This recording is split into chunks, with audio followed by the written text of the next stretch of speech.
자, 우리는 지금 이사야 선지자가 예언한 새 일에 대하여 나누고 있습니다. 이사야 선지자는 보라 내가 새 일을 행하리니라고 말씀했습니다. 그러면 하나님이 말씀하신 새 일은 어떤 걸까요? 우리는 이전 시간에 여러 차례에 걸쳐서 과거, 현재, 미래의 관점에서 하나님이 말씀하신 새 일이 무엇인지에 대하여 생각을 했습니다. 자, 과거 역사적인 관점에서 보게 되면 하나님이 행하신 새 일은 바벨론에 포로된 유다 백성들이 그 포로된 생활을 청산하고 예루살렘으로 귀환하여 무너진 성전을 재건하는 것이었습니다. 또 내 인생의 관점에서 보게 되면 하나님은 지금 우리 삶의 현장에서도 새 일을 행하고 계십니다. 여러분, 이 사실을 믿으십니까? 하나님은 지금도 우리 삶의 현장 가운데 새 일을 행하고 계신다는 사실이죠. 우리가 걷는 인생의 광야에 길을 내시고 사막에 강을 내십니다. 우리는 인생을 살아가면서 내 인생의 앞길을 가로막는 홍해 바다를 만날 때도 있어요. 또 다윗처럼 정말 만나서는 안 될 골리앗과 같은 내 힘으로 해결할 수 없는 어떤 사람을 만날 때도 있어요. 또 사도 바울이 그랬던 것처럼 인생을 살아보게 되면 유라굴로라고 하는 광풍을 만날 수도 있습니다.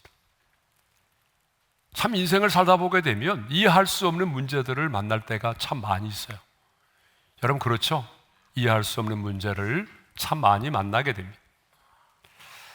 그런데 중요한 것은 내가 만난 그 문제 속에 하나님이 주시는 해답이 있다는 것이에요. 내가 만난 그 문제 속에 하나님이 예비해 놓으신 해답이 있다는 거예요. 이스라엘 백성들은요, 홍해를 만났을 때 죽음의 바다라고 생각을 했어요.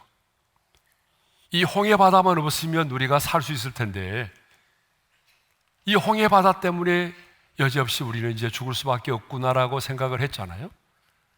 근데 놀랍게도 그 홍해 바다 속에 하나님께서 예비해 놓으신 길이 있었습니다.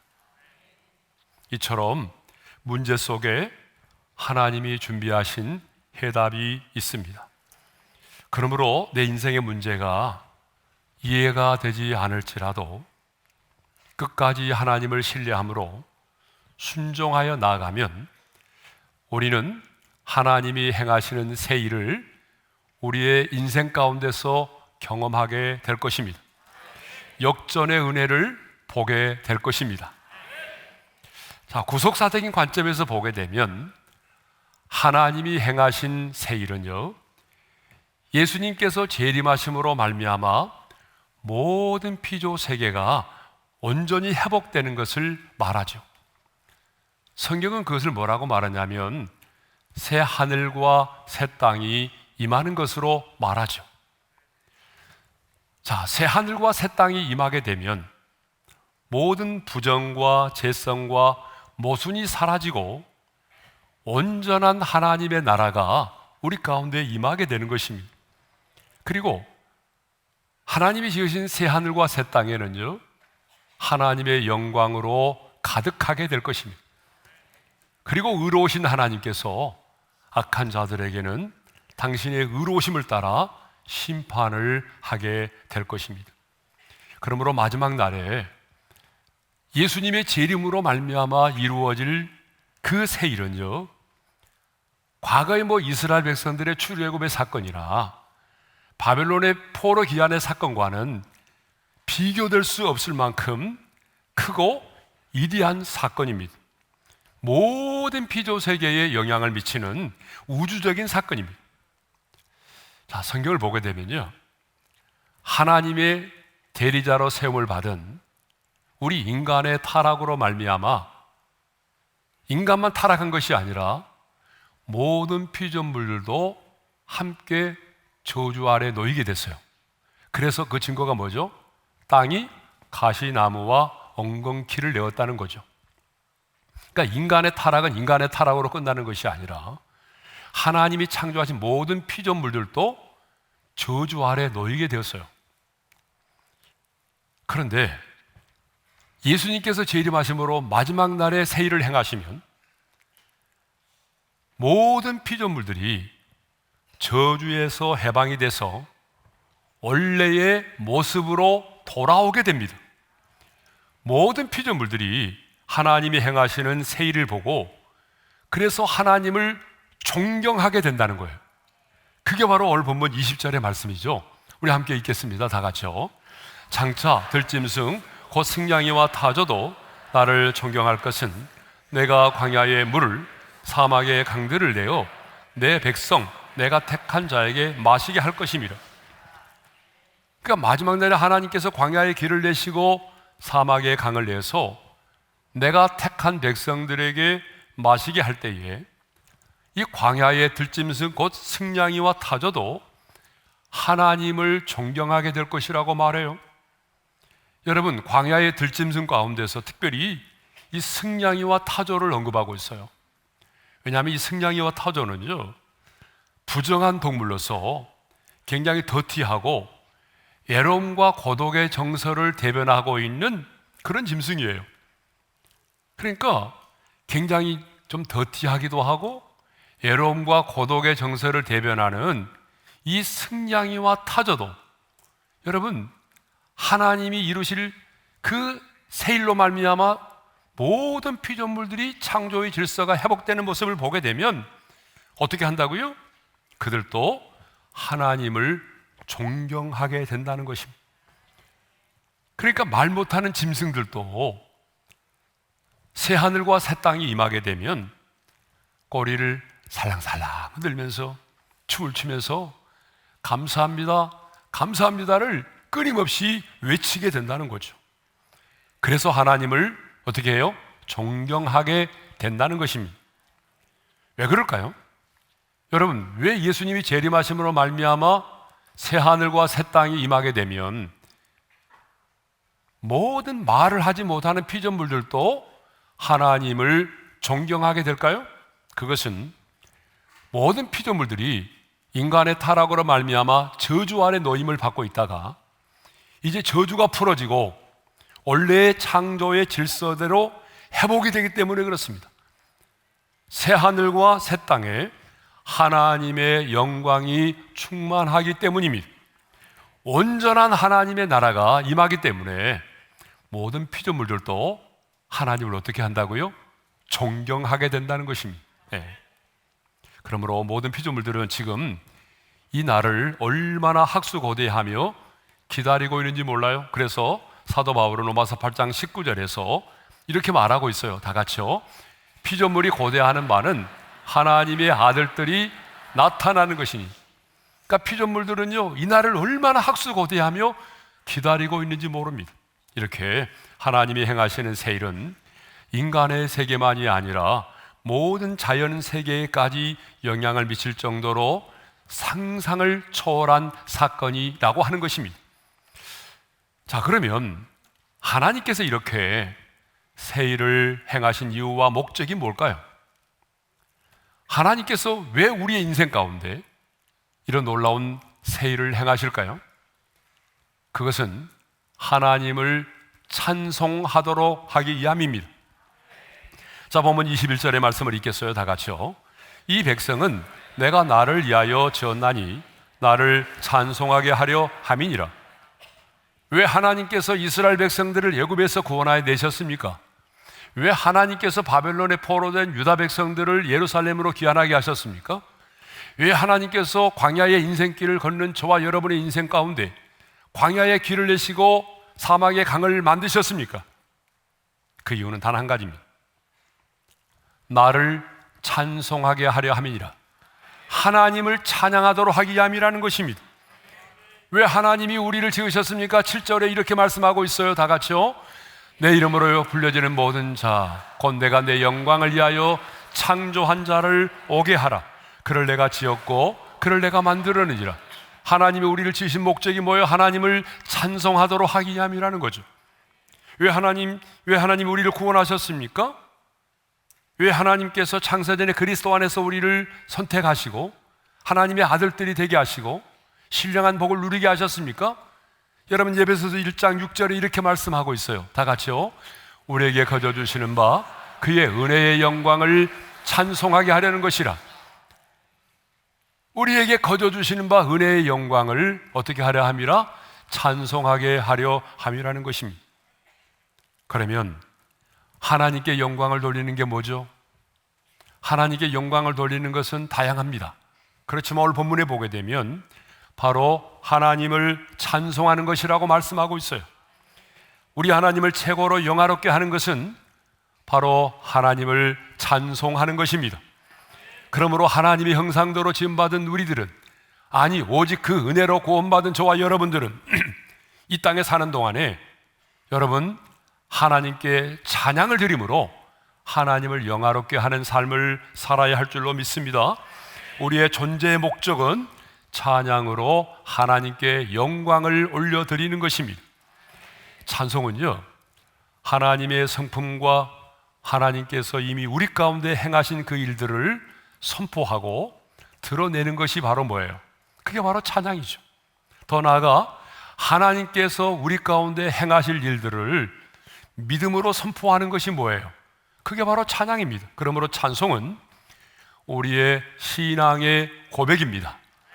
찬송은 우리의 신앙의 고백이고 곡조가 있는 기도가 되는 거예요. 자, 그런데 성경을 보니까 우리 하나님은 찬송 중에 거하시는 분이십니다. 시편 22편 3절의 말씀을 우리 함께 읽겠어요. 다 같이요. 이스라엘의 찬송 중에 계시는 주여, 주는 거룩하시니이다. 그러니까 하나님이, 항상 하나님이 계시는 곳에는 뭐가 있어요? 찬양이 있습니다, 여러분. 왜냐 그러면 하나님은 찬송 중에 거하시는 분이시기 때문에 그래요. 그래서 하나님의 보좌도 보게 되면 항상 찬양이 떠나지 않아요. 네? 그래서 이사야 6장을 보게 되면요, 우시야 왕이 죽던 해에 이사야 선지자가 높이 들린 그 하나님의 영광의 보좌를 보았어요. 근데 그 하나님의 영광의 보좌에 스랍들이 모셔 서 있어요. 스랍은 누구냐면 하나님의 보좌에 가장 가까이에서 하나님을 섬기는 천사들을 스랍이라고 그래요. 근데 이 스랍 천사들이요, 두 날개로는 발을 가리우고 두 날개로는 얼굴을 가리우고 두 날개로는 거룩하다 거룩하다 거룩하다 만군의 여호와여 그의 영광이 온 땅에 충만하도다 라고 노래를 하고 있어요. 그러니까 여러분, 하나님의 보좌는요, 찬양이 떠나지 않습니다. 왜? 하나님은 찬송 중에 거하시는 분이시기 때문이죠. 그러면 왜 이 스랍들은요, 두 날개로는 얼굴을 가리우고 두 날개로는 발을 가리웠을까요? 이 스랍들은 한 번도 죄를 지어본 경험이 없는 천사들이에요. 그럼에도 불구하고 그 하나님의 지극한 거룩하심과 하나님의 영광을 직접 볼 수가 없기 때문입니다. 우리 하나님이 얼마나 영화롭고 거룩하시면 죄 없는 천사도 하나님의 거룩과 영광을 볼 수 없어서 두 날개로 발을 가리우고 두 날개로 얼굴을 가리울 만큼 그렇게 하나님은 거룩하시고 영광스러운 분이십니다. 그런데 이 스랍 천사들이 있잖아요. 찬양할 때에 어떤 일이 벌어졌느냐? 이사야 6장 4절의 말씀을 우리 함께 읽겠습니다. 다 같이요. 이같이 하답하는 자의 소리로 말미암아 문지방의 터가 요동하며 성전의 연기가 충만한지라. 스랍들이 하나님을 찬양했더니 터가 요동했대요. 그리고 주의 전에 연기가 가득했대요. 여러분, 뭘 말하죠? 강력한 하나님의 임재를 말하는 거예요. 하나님이 임재하시는 때마다 어떤 일이 벌어졌어요? 터가 요동을 쳤어요. 여러분, 빌립보의 감옥에 갇혔던 바울과 실라가 찬양할 때도 하나님이 임재하셨잖아요. 그때도 뭐예요? 터가 요동을 했죠. 그래서 여러분, 그 제수들을 가두었던 문들이 열렸잖아요. 하나님이 시내 산에 임할 때도 마찬가지예요. 연기가 가득했잖아요. 무슨 얘기냐? 하나님은 찬송 중에 거하시는 분이기 때문에 우리가 그 하나님을 찬양하면 찬송 중에 거하시는 하나님이 우리 눈에 보이지 않지만 그곳에 강력하게 임재하신다는 사실입니다. 그러므로 여러분, 우리가 하나님을 찬양하면 그 찬송 가운데 하나님이 임재하십니다.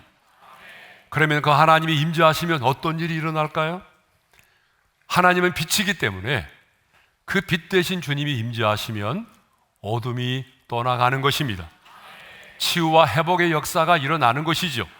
그러므로 하나님이 형상대로 지음을 받고 하나님이 행하시는 새 일로 인하여 구원을 받은 우리는 끊임없이 하나님을 찬양해야 합니다. 특별히 여러분, 우리 삶이 영적인 전쟁이잖아요. 영적인 전쟁 중에 있는 하나님의 사람은요, 끊임없이 하나님을 찬양해야 합니다. 그래서 다윗은 이렇게 고백합니다. 시편 34편 1절입니다. 다 같이요. 내가 여호와를 항상 송축하며 내 입술로 항상 주를 찬양하리이다. 여기서 강조되는 말이 무슨 말이에요? 항상이라는 말이에요. 여러분, 다윗의 인생이 항상 행복한 게 아니었잖아요. 다윗의 인생을 보세요. 파란만장했잖아요. 그렇지만 다윗은 고백합니다. 나는 항상 주를 송축하고 항상 주를 찬송하겠나이다. 모두 경험하셨겠지만 여러분, 찬송을 부르면 내 마음이 어둠이 사라지고 생명의 빛이 임합니다. 그러니까 여러분, 우울한 감정이 있거들랑 큰 소리로 하나님을 찬양하세요. 하나님을 찬양하면 그 주님이 내 안에 임재하시기 때문에 어둠이 사라져요. 찬송을 부르면 내 마음의 불안과 두려움이 사라지고 하나님이 주시는 평안이 임합니다. 찬송을 부르면 슬픔이 떠나가고 내 영혼에 기쁨이 임합니다. 찬송을 부르면요, 절망이 떠나가고 내 영혼이 힘을 얻습니다. 그러므로 구원받은 우리는 끊임없이 하나님을 찬송하며 살아야 할 줄로 믿습니다. 그러면 애굽에서 구원을 받고 바벨론 포로 생활에서 돌아오게 된 이스라엘 백성들은 정말 하나님을 영화롭게 하는 삶을 살았습니까? 끊임없이 새 일을 행하신 그 하나님을 찬양하였습니까? 아닙니다. 그래서 22절은 그러나로 시작합니다. 정말 22절 이하를 묵상하고 싶지 않았습니다. 설교도 하고 싶지 않았어요. 그렇지만 오늘 이사야 43장 강의 마무리하는데 그래도 안 할 수 없잖아요. 말씀이니까. 그러나로 시작합니다. 22절의 말씀을 읽겠습니다. 다 같이요. 그러나 야곱아, 너는 나를 부르지 아니하였고 이스라엘아, 너는 나를 괴롭게 여겼으며. 너는 나를 부르지 아니했다라고 하나님 말씀하십니다. 내가 너희 가운데 이렇게 놀라운 새 일을 행하였건만 너희는 나를 부르지 않았다, 하나님을 찾지 않았다는 말이죠. 그리고 너는 나를 괴롭게 여겼다라고 말하죠. 여기서 야곱과 이스라엘은 누구를 말할까요? 하나님이 새 일을 행하심으로 말미암아 상상할 수 없는 축복을 받은 언약의 백성들을 말하죠. 그런데 이렇게 택한 선민으로서 상상할 수 없는 은혜와 축복을 받은 그들이 하나님을 찬양하는 대신에 하나님을 괴롭게 했다라는 거예요. 하나님을 괴롭게 했다는 거예요. 그러면 여기서 너는 나를 부르지 아니하였다, 너는 나를 괴롭게 여겼다라고 하는 말은 무엇을 말할까요? 그들이 종교적인 행위를 하지 않았다는 것입니까? 아닙니다. 그들은요, 여전히 절기도 지켰어요. 그들은 여전히 제사를 드리고 하나님께 찬양을 드리고 있었습니다. 하지만 그들은 여전히 죄악에서 떠나지 아니하였습니다. 그리고 하나님에 대한 존경심도 없이 형식적인 의무감으로 하나의 종교의식으로 하나님께 제사를 드리고 있었습니다. 그래서 23절에서 이렇게 말씀하십니다. 다 같이요. 내 번제의 양을 내게로 가져오지 아니하였고 내 제물로 나를 공경하지 아니하였느니라. 형식적으로 제사를 드리다 보니까 번제의 양을 가져오지 않았다는 말은 무슨 말인가 하면 흠이 없는 제물로 제사를 드려야 되는데 아까우니까 흠이 많고 절뚝거리고 별 볼 일 없는, 상품성이 없는, 가치가 없는 그런 재물들을, 짐승들을 가져다가 제사를 드렸다는 얘기죠. 하나님의 말씀에 대한 순종이 없이 내가 다시는 죄를 짓지 말아야 되겠다는 결단도 없이 습관적으로 제사를 드렸다는 거예요. 그러니까 그들은 제사를 드렸지만 자신들이 드리는 제사를 받으시는 하나님을 전혀 경외하지 않았어요.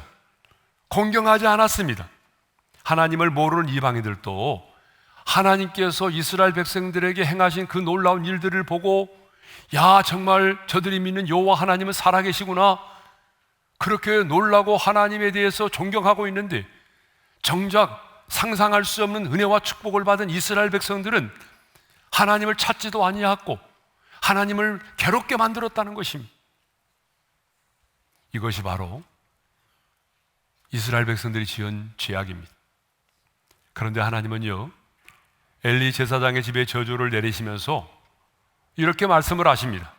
자, 사무엘상 2장 30절의 말씀입니다. 다 같이요. 나를 존중히 여기는 자를 내가 존중히 여기고 나를 멸시하는 자를 내가 경멸하리라. 여러분, 이 말씀은 좀 암송했으면 좋겠더라고요. 이 말씀은요, 망고불변의 진리입니다.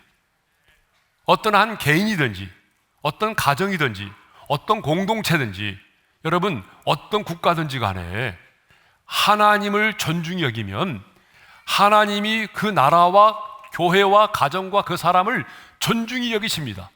그러나 하나님을 멸시하는 자를 하나님은 반드시 경멸하시겠다라고 말씀하셨어요. 그러면 하나님을 존중히 여긴다는 게 뭐예요?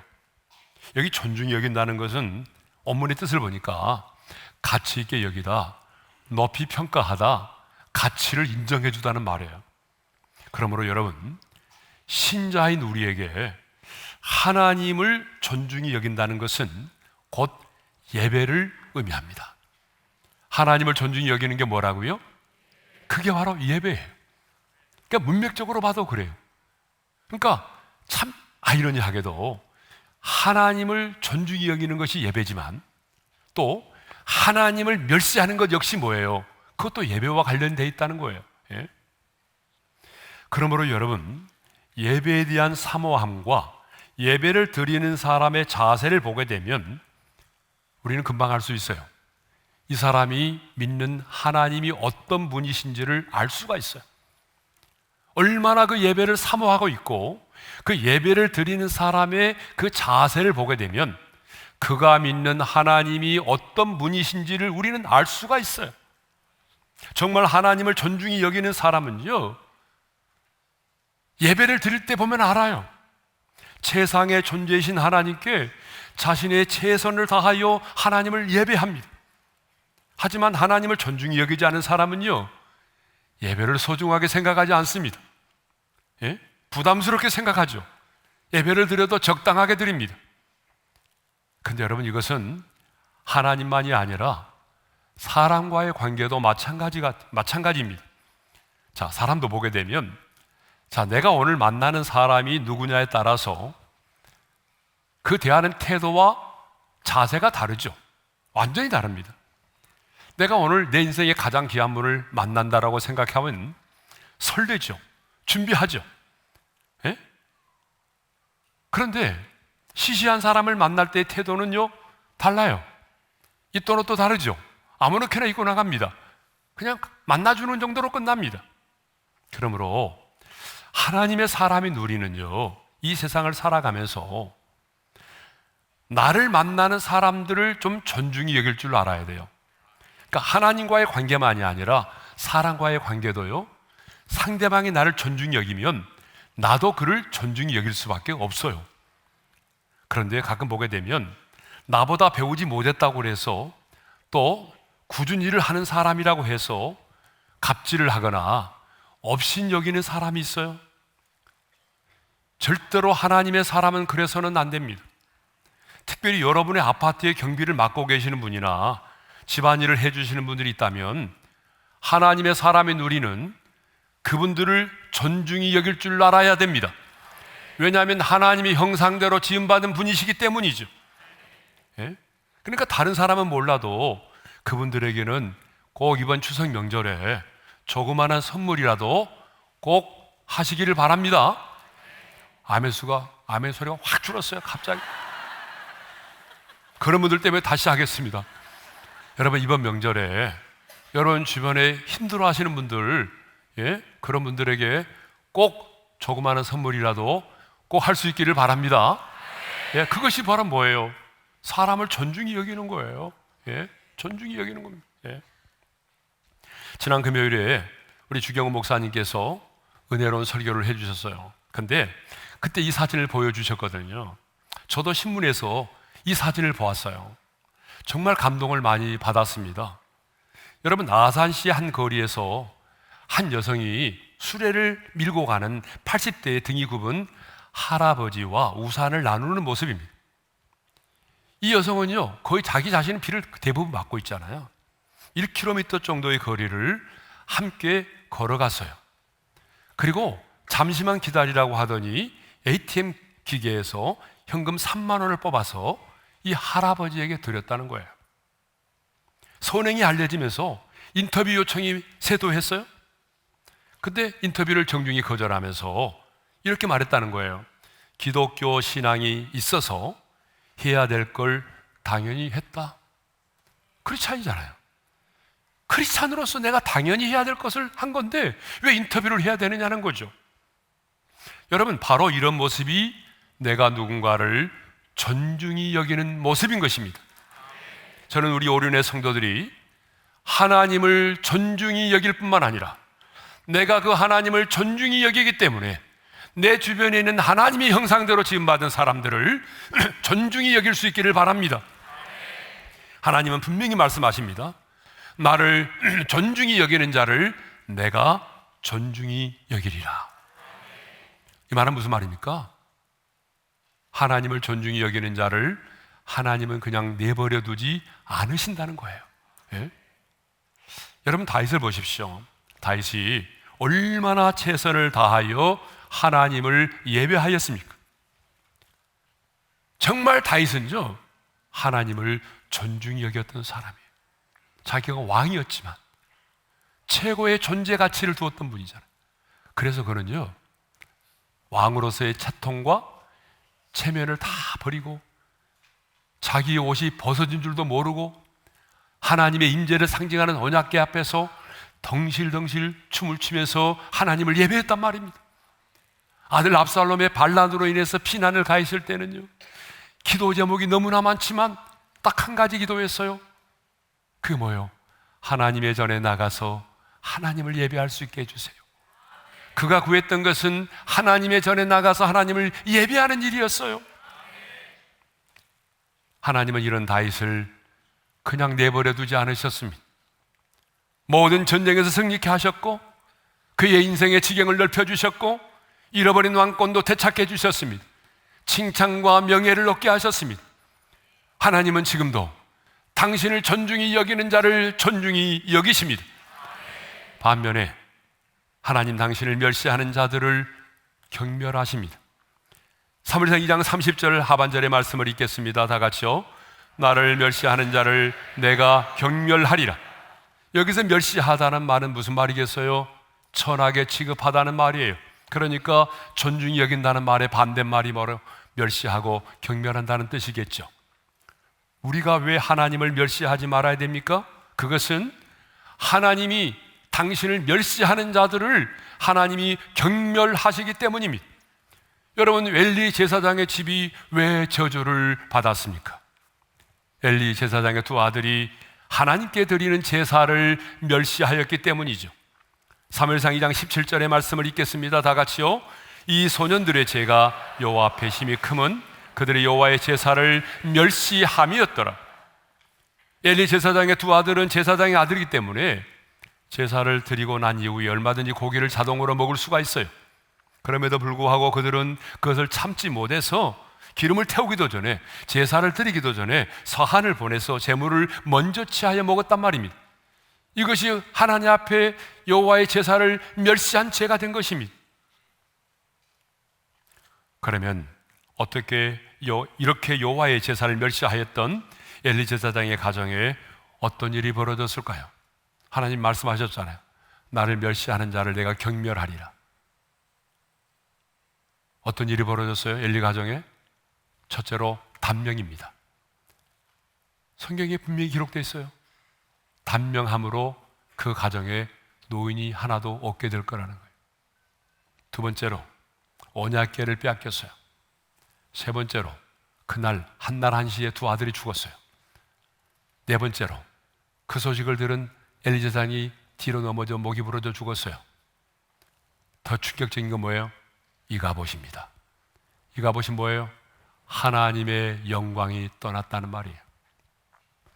하나님의 영광이 떠나면 저주죠. 이렇게 하나님을 존중히 여기지 아니함으로 예배를 드리는 일에 실패하면 하나님의 영광이 여러분 그 가정에서 떠나게 되는 것입니다. 성도 여러분, 그럼에도 불구하고 여러분은 예배를 소홀히 여기시겠습니까? 내 자녀들이 예배의 자리에서 멀어져 나가도 어쩔 수 없다라고만 생각하면서 그냥 방치해 두시겠습니까? 사업을 하다 보게 되면 실패할 때도 있어요. 또 직장생활 하다 보게 되면 원치 않게 실직을 당할 수도 있습니다. 여러분 그렇잖아요. 그런데 내가 사업에 실패했다고 해서 인생이 실패한 겁니까? 직장생활 하다가 내가 실직을 당했다고 해서 인생을 실패한 겁니까? 여러분 그것은 인생의 실패가 아닙니다. 그것은 부끄러운 일이 아니에요. 그러므로 여러분 용기를 잃지 마세요. 그것은 결코 부끄러운 게 아닙니다. 정말 여러분의 삶에 정말 부끄러운 것이 있다면 아버지로서 실패하는 겁니다. 부모로서 실패하는 거예요. 예? 부모로서 실패하는 것, 그게 부끄러운 거예요. 그러므로 여러분, 인생을 살아가면서 다른 일에 실패할지라도 영적인 가장으로서, 아버지로서는 실패하지 않기를 바랍니다. 부모로서는 실패하지 않기를 바랍니다. 저는 그런 분들을 많이 봤어요.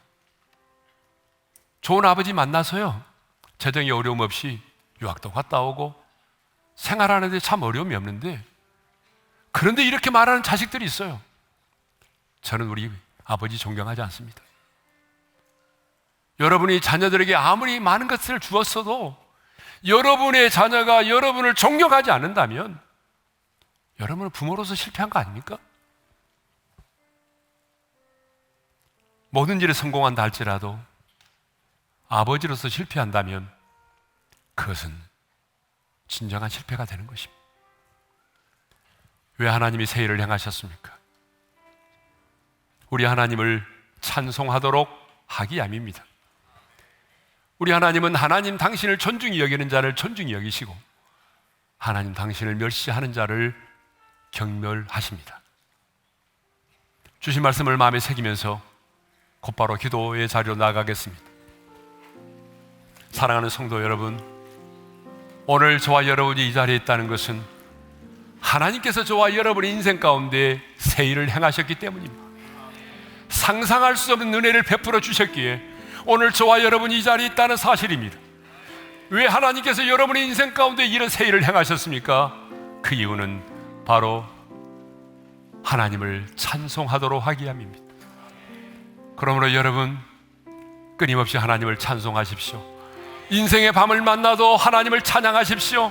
어떤 상황을 만나도 내 입술에 찬양이 떠나지 않기를 위하여 기도하십시오. 하나님이 말씀하십니다. 나를 존중히 여기는 자를 내가 존중히 여길 것이다. 나를 멸시하는 자를 내가 경멸히 여기리라. 사랑하는 성도 여러분, 하나님을 존중히 여기는 것은 최상의 예배를 드리는 것입니다. 여러분이 하나님을 존중히 여기면 하나님은 그 사람을 내버려 두지 않습니다. 반드시 하나님이 그를 존중히 여겨주실 것입니다. 하나님을 존중히 여기는 사람은 이 땅의 사람도 존중히 여깁니다. 기도 제목 드립니다. 내게 새 일을 행하신 하나님의 은혜를 잊지 않고 평생 사는 날 동안 내 입술에 찬양이 떠나지 않게 도와주십시오. 인생의 밤중에도 하나님을 찬양하게 도와주십시오. 하나님을 존중히 여기는 자로 살아가게 도와주셔서 하나님께로부터 존중히 여김을 받는 자가 되게 도와주시고 하나님을 존중히 여김으로 이 땅의 사람들을 존중히 여기는 자로 살아가게 도와주십시오. 주여 한번 부르고 기도하겠습니다. 주여. 할렐루야. 우리 아버지 하나님 감사합니다. 오늘 우리의 인생 가운데 새 일을 행하심으로 말미암아 상상할 수 없는 하나님의 은혜와 축복을 받게 하시고 하나님의 자녀가 되게 하여 주셨사오니 감사합니다. 이 놀라운 은혜와 사랑을 받은 우리들 이 땅을 살아가는 동안에 우리가 끊임없이 하나님을 찬양하기를 원합니다. 우리의 입술에 찬양이 떠나지 않도록 도와주십시오. 인생의 밤을 만나도 하나님을 찬양할 수 있도록 도와주시기를 원합니다. 나를 존중히 여기는 자를 내가 존중히 여기고 나를 멸시하는 자를 내가 경멸히 하리라고 말씀하신 주님, 세상의 예배를 드림으로 우리가 하나님을 존중히 여기는 자들이 되게 도와주셔서 존중히 여기는 자에게 존중히 여김을 받게 하시려고 하나님의 축복이 우리 성도들의 가정과 일터와 자녀들의 인생 가운데 있기를 원합니다. 하나님을 존중히 여기기 때문에 하나님이 내 주변의 사람들을 존중히 여길 줄 아는 하나님의 사람들이 되게 하여 주시옵소서. 하나님 아버지 감사합니다. 우리의 인생 가운데 새 일을 행하십니다. 상상할 수 없는 그 은혜와 축복을 주신 하나님 감사합니다. 그 은혜와 사랑을 알기 이제 우리도 평생을 사는 날 동안에 끊임없이 우리 입술을 열어 하나님을 찬양하게 도와주십시오. 인생의 밤 가운데도 하나님을 찬양하는 자들이 되게 도와주십시오. 나를 존중히 여기는 자를 내가 존중히 여기라고 말씀하여 주셨사오. 세상의 예배를 드림으로 하나님을 존중히 여기는 자들이 되게 도와주시고 그래서 존중히 여김을 받는 축복을 우리 성도들이 누리기를 원합니다. 하나님을 존중히 여기기에 이 땅의 사람들도 존중히 여기는 자들로 살아가게 도와주십시오. 예수님의 이름으로 기도합니다. 아멘. 이제는 우리 주 예수 그리스도의 은혜와 하나님 아버지의 영원한 그 사랑하심과 성령님의 감동, 감화, 교통, 인도, 충만하심이 이 땅에 사는 날 동안에 내 인생 가운데 하나님이 행하신 새 일을 인하여 항상 주님을 찬송하고 세상의 예배를 드림으로 하나님을 존중히 여겨 하나님께로부터 존중히 여김을 받는 복된 인생을 살기를 소망하는 모든 성도들 위해 이제로부터 영원토록 함께 하시기를 축원하옵나이다. 아멘.